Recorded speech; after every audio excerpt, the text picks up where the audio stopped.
welcome you to the session. Thanks for coming. And this session we have 7 fantastic people. So every presentation is 15 minutes.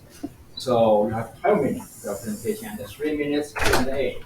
And at 11 minutes, we're going to show you have 1 minute. So you really prepare to walk your presentation. At 12 minutes, we're going to show you stop. So you got to stop in the middle one. Just keep the time going. So now thank you very much for coming and sit back and enjoy. So our first presenter is Arnaud Forster, from the CNRM, in France, working with Valéry Masson. You are going to talk about, I let you maybe.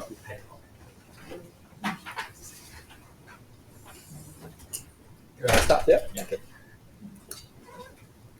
So, hello everyone, I'm Arnaud Forster. I'm working at CNRM in Toulouse in France. And I'm really glad to present today my work on Paris urban environment effect on diurnal convection, using an ensemble of simulation and a specific case to study the effect of Paris. So I'm working with Valéry Masson and Clotilde Augros at CNRM. Just to first quickly introduce the subject, so it has been shown by many studies that rainfall and lightning could be modified by cities, and especially over Paris. Some observational studies have shown an enhancement of thunderstorms and an increase of precipitation, especially downwind the city. It's the case, for example, in 2013 with Clotilde, who has shown an increase of the number of lightning days over the city of Paris and downwind the city, according to the prevailing wind coming from the southwest over the Paris region. And also a few years later, with Leroy in 2020, who has shown an increase of the summer rainfall accumulation, so during the summer, up to 30% during his studies. So this leads to the question, does the city of Paris itself have an effect on precipitation, or does it come from the orography or the other specific phenomenon? So I will try to answer this question by firstly studying a specific case, which was in 2022, where we assumed the thunderstorm initiation over and downwind the city of Paris. You have an example here with the instantaneous precipitation and the wind evolution during this day. In the late afternoon over Paris, we observed that a thunderstorm just initiated over and downwind the city and then enhanced after the city, so in the south during this day. We can see that the wind was blowing from the north, according to the barbs we have on the picture. So this is an interesting case. And we'll try to simulate it with the Masson model, which is a research model at CNRM. And I use a two-way nested domain centered on Paris to simulate this specific case. You can see, so the biggest domain is in blue. It has a 1.2 kilometer horizontal resolution, and the finest one in red has 300 meters horizontal resolution. They are using different surface data. The biggest domain used EcoClimate version 1 data to describe the surface, and we also used OpenStreetMap data for the finest domain, which is a more accurate description of the surface. We also use 90 vertical levels for both domains, and especially 30 levels between 0 and 1 kilometer to have a good description of the boundary layer, especially to use TED multi-layer scheme for the urban processes that we used in our simulation. We had a microfluidic scheme I3 with one moment also in the simulation. And as we are dealing with thunderstorms in our case, and we know that it's difficult to predict, we asked the question how to deal with this predictability of thunderstorms. And to answer that, we chose to use an ensemble approach to simulate this case by using 15 members of our ensemble prediction system, which is the operational model for the ensemble prediction system at Meteor France, to force and to initialize and force Masson on this day. And we also added one simulation forced by the best run of AROM, which is the operational model at Meteor France. And at the same time, to answer the question, does the Sea of Paris have an effect on precipitation, we implemented 2 different configurations. One which is called herb configuration, where we use the default configuration of TEB, and then a no herb configuration, where TEB is numerically reduced in 2 hours and replaced by the nature scheme to numerically simulate the presence of vegetation over Paris. So this gives us a twin experiment with 16 Masonage simulation with TED, which is called Herb Ensemble, and 16 without, which is called no Herb Ensemble. I will show you the result and analysis for the ensemble at 300 meters, as it has the best description of the processes. And quickly, a slide about the rainfall accumulation on this day, as I try to find a way to see what happens on the model and this specific situation. So on the left, you have the observation for this day. It's the 6-hour rainfall accumulation at 18 UTC, which contains all the event we had over Paris. And you can see on the south of Paris, the small patches which represent the thunderstorm which initiated in the south of Paris. And on the right, you have all the figures which represent every member of my ensemble with the 6-hour rainfall accumulation. And we can see that we have a high variability in this case in terms of location of precipitation, but also in terms of intensity. Even if you can find some members which are closest to the reality, the observation, especially the member 3 on the top, or around 12, which is at the bottom left, which produced less precipitation. But the goal here was to compare the herb simulation with the no herb simulation. So you can see here the no herb simulation on this slide. I know it's a lot of data, but yes, we're trying to see some differences. We have some, but it's difficult to say here that we have an effect of Paris, especially on precipitation.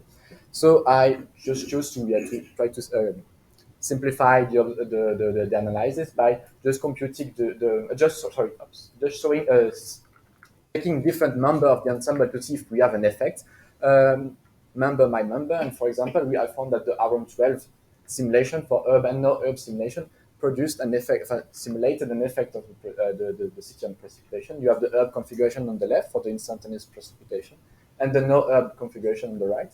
And you can see that nothing occurred for the no herb simulation compared to the herb simulation at 16 UTC, and also in on the other time step. But I just chose the most instantaneous precipitation we had on this simulation. And it's also the case for the number 1, for example, where we had the thunderstorms over Paris and nothing occurred for the no herb simulation. A bit earlier this time at 15 UTC, but this is diurnal convection, so we had a high variability in terms of convection initiation. But still, we can see that on this number, we had an effect of Paris on the initiation. And for the ensemble, to objectively analyze the ensemble, this is a large amount of data. I tried to find a way to objectively analyze this. So I started to define different sectors over and around the city to analyze different variables and the precipitation in these different sectors to see if we have an effect downwind, upwind, or over the city in general. So you have here on the map on the right, the black circle which represent the over city area, and then different other sectors around Paris, and their orientation depend on the wind direction computed from the ensemble. So for example, here you had the upwind sectors which were in blue, and downwind sectors in red to see different effects of the precipitation in these different sectors. So here in the next slide, I computed the accumulated precipitation over 6 hours again, but on average for each ensemble to see globally if we had an effect of the city. And you can see on the left the average precipitation accumulation for urban ensemble, and on the right the no-urban ensemble. So we don't have so many differences, except over the city in the black circle. You can see that we had more precipitation on average for the urban ensemble than the no-urban ensemble. We reached almost 4 to 5 millimeters on average for the ensemble, compared to almost 1 to 3 millimeter on average maximum for the no-urban ensemble. That's what is also interesting, is that we found the right orientation of the wind.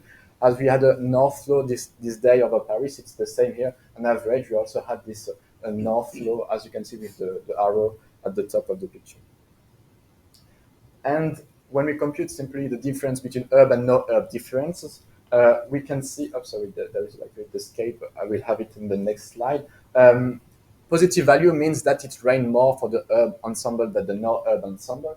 And it seems that it's really, we can really see an effect over the city with these positive values all around the city. And you can see that it corresponds quite well to the urban land use categories, and you can see on the right map with the red color representing the city of Paris and the urban area of Paris.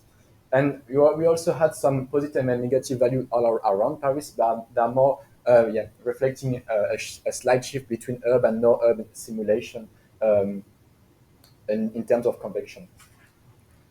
And yeah, when we compute the average in each sectors for the the difference between urban and no-urban ensemble, we can see that it's almost plus 0.8 millimeter on average over the city.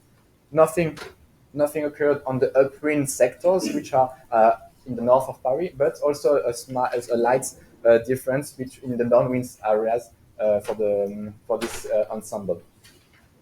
And when we compute the ratio between urban and no-urban ensemble, in this specific case, it's almost an increase of 70% of precipitation over the city. So as we can see, seems that we had an effect on this situation over the city. So I want to focus especially on the black circle over Paris to see what are the different processes that occurred in this situation. I will try to be quick on this part as it can take quite some time. But quickly, we found that on average we had an increase of the higher value of sensible heat flux this time. You can see on the graph the urb and the no-urb average of the sensible heat flux, and also the spread represented by the shadowed area on the graph. And we see an increase of the sensible heat flux for the urban ensemble compared to the no-urban ensemble. And even if we have a high variability through the ensemble, we can still see this trend of the increased sensible heat flux over the city. Which leads to also a more developed boundary layer. We computed a diagnostic of the boundary layer in this case, in this ensemble, and we found an increase of the height of this boundary layer up to 200 to 300 meters in this specific case, and this difference remains during the night. And to finish, we also found some dynamical and physical consequences over Paris. So to quickly explain, we computed the number of points where we find vertical velocity above 0 meters per second in the black circle. And so it's the percentage of this area. And you can see, especially just before the event occurred, around 15 UTC, that we have higher value of updraft motion for the urban ensemble than the no-urban ensemble. Not a lot, but still it's almost 5% on the profile. And we also found more an increased cloud fraction over the city, even if we had this high variability, of course, due to the diurnal convection, difficult to predict. But still, we found an average and higher vertical velocities and more clouds for urban no-urban ensemble, which leads to this increase of precipitation up to 70%, especially over the city. So to conclude, to the question, does the city of Paris have an effect on precipitation? In this case, it seems that it's the case because we have some member which also just initiated the convection over Paris, but on average, for the entire ensemble, so you have seen the different processes, but the next step are to test the methodology with other case to find whether situation where we have an effect. Thank you for your attention. Thank you. Very interesting presentation. So we have time for a couple of questions today. Yeah, thank you, Arnaud. Very nice presentation.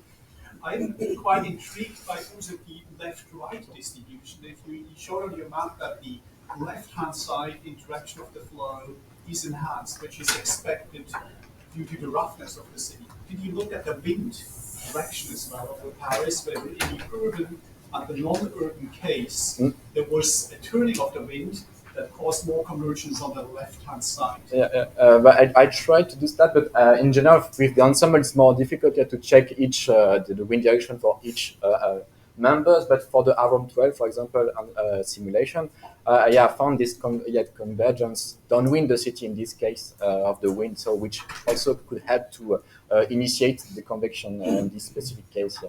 But to see the direction with the ensemble, it's more difficult to see an average.